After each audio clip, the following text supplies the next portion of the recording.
Yeah, man. What's up, bro? Uh, Hold on. Hear me now. I can't hear you now. What's up? How long have you been in trucking? Man, I've been in trucking for almost a decade, brother. What How about is what how has it changed from when you started to now? how has trucking changed from where I've started to now? The rates, essentially. Everything for me, because I'm not one of those old head truckers, right? You ask the people who's been in there 20, 30 years, they'll tell you the landscape of trucking has changed completely. For me, it hasn't been that drastic. I've seen a rise in diesel and a drop in rates. It really comes down. It's that simple. And I've done everything when it comes to trucking. I've done heavy hauling, I've done flatbed, I've done dry van, oil field, air tanker. I've tried it all, looking for my niche. And yeah, that's pretty much it across the board, brother. Just rate What's been your switches. favorite truck to drive so far, and what have you noticed in the insurance rates between the different trucks you've driven? My favorite truck to drive, I had a 2020 Peterbilt, and that Ooh. bad boy was smooth. I'm not gonna lie Stick to you. shift all the way up here? Well, no, man, I'm automatic across the board, man. I, Oh, I don't, I okay. don't, I don't, I don't share that too often. No, keep that, you know. Um, I understand. I understand. I'm automatic across the board, man.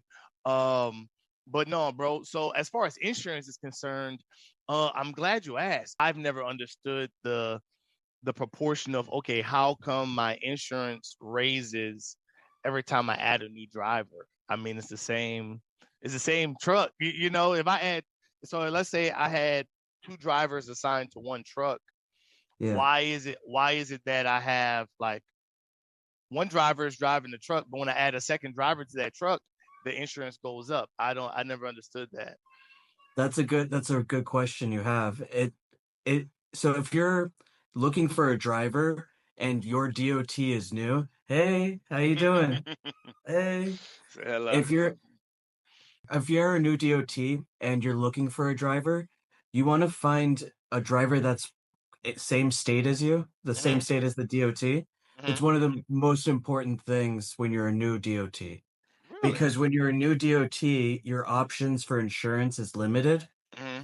and they're gonna charge you more for uh out of state drivers with bad MVRs or out of state Mm. with good MVRs. They'll still charge you more.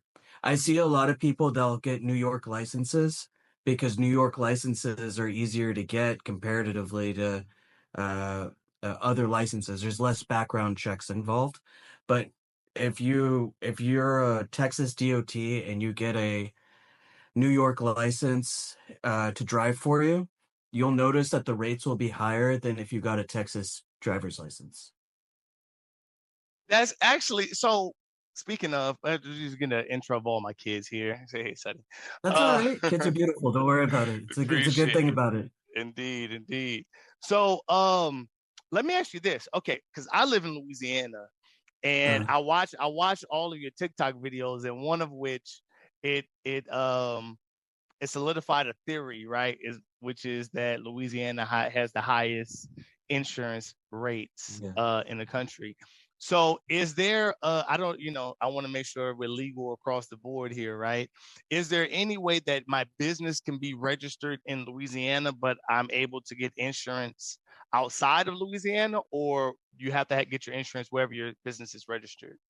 I've seen DOTs do this, business owners of DOTs do this, where their mailing address on the DOT website or when they sign up for the DOT is in where they live.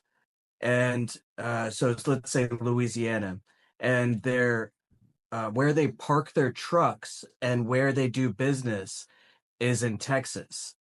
Mm-hmm. And when their business is in Texas, they have to make sure they notify the DOT and in the insurance company. It needs to say on Safer Web. It needs to say on the DOT website that your mailing address is in a different state, but you conduct business in a different state. and Mhm. they're going to want to know where you park your Mhm. vehicle. Parking your vehicle in the same state that your DOT is in is very, very important Mhm. because insurance companies don't like to see that otherwise. So you have to make some adjustments if you live out of state from your So DOT. so my business could be registered in Louisiana, but my DOT, I can have my DOT registered. You should register everything in the state that you do business in. Mm. So Okay. also, and if I were you, I'd pick Texas is a great state to register. They're very business friendly. You Mhm.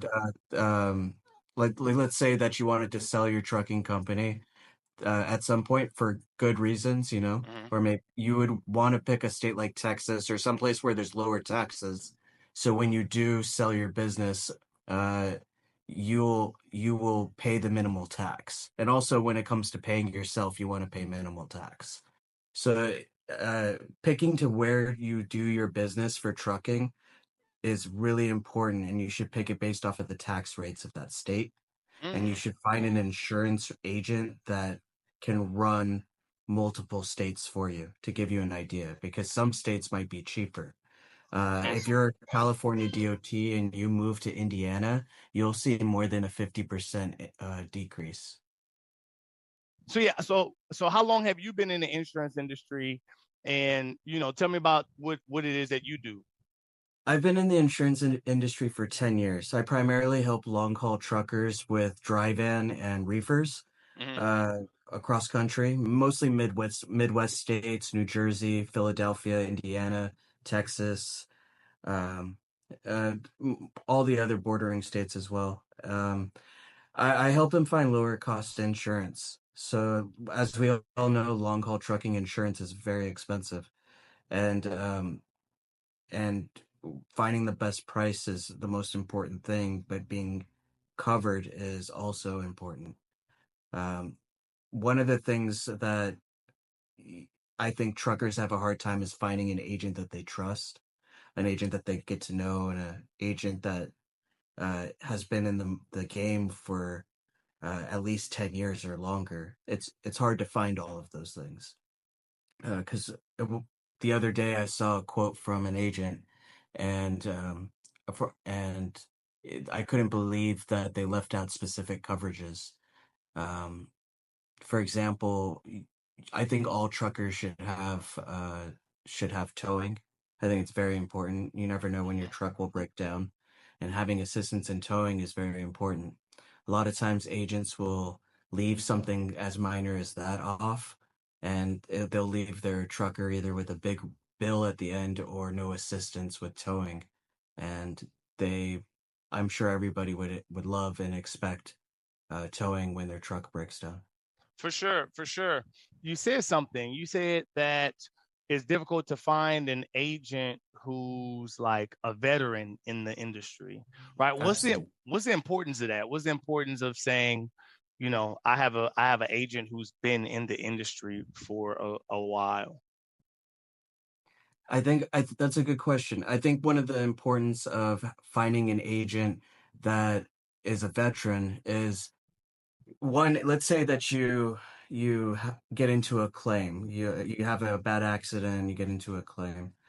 Your renewal is coming up, and your current insurance company is charging you, you know, say a few thousand more for insurance than you're currently paying per year.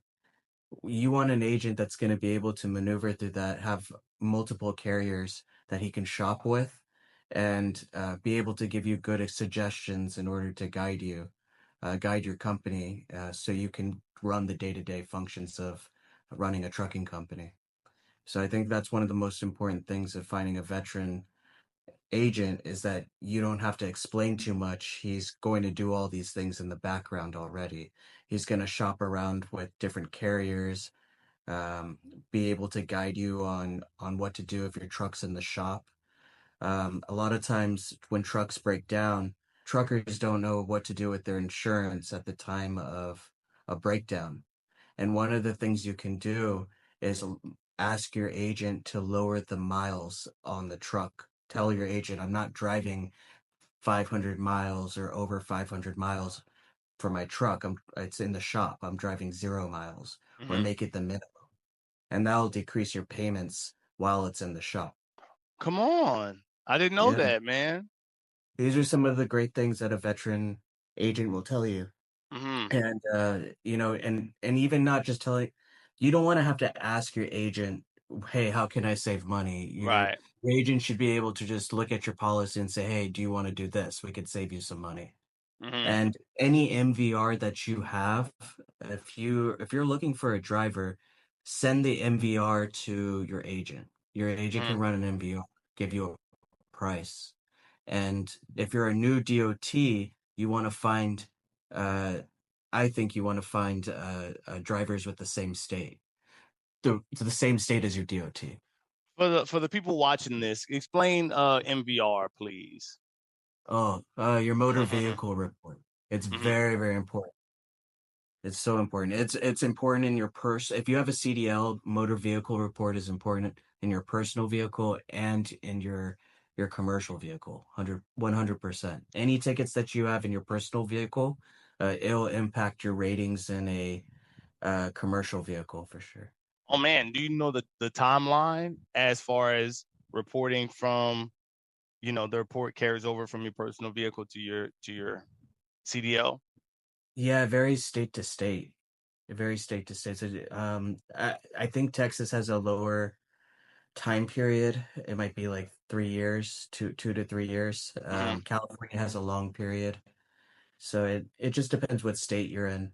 But Hmm. one of the things you should do is you want to minimize your risk as a CDL driver. So you don't want to drink and drive. You don't want to get speeding tickets. You don't want to be on your cell phone. Any handheld devices, tickets for handheld devices, it's such a bad look for insurance companies. Insurance companies will Hmm. charge that driver. And if you get a ticket in your personal vehicle, just finding work, finding a job as a truck driver is really challenging. Come on, indeed, indeed. For new drivers, right? Let's say someone is interested, they're a company driver, they're ready Mm. to go ahead and purchase their own truck and get insurance and whatnot. What exactly does that individual have to have in place in order to qualify for insurance or apply for insurance? You know about the business owner, or you're talking The about the, the? bus- the business owner. Well, it's a two-part question. What do they have in place, and when do you advise them to start shopping around and looking for insurance? I see. Welcome to Trucker University. Class in session.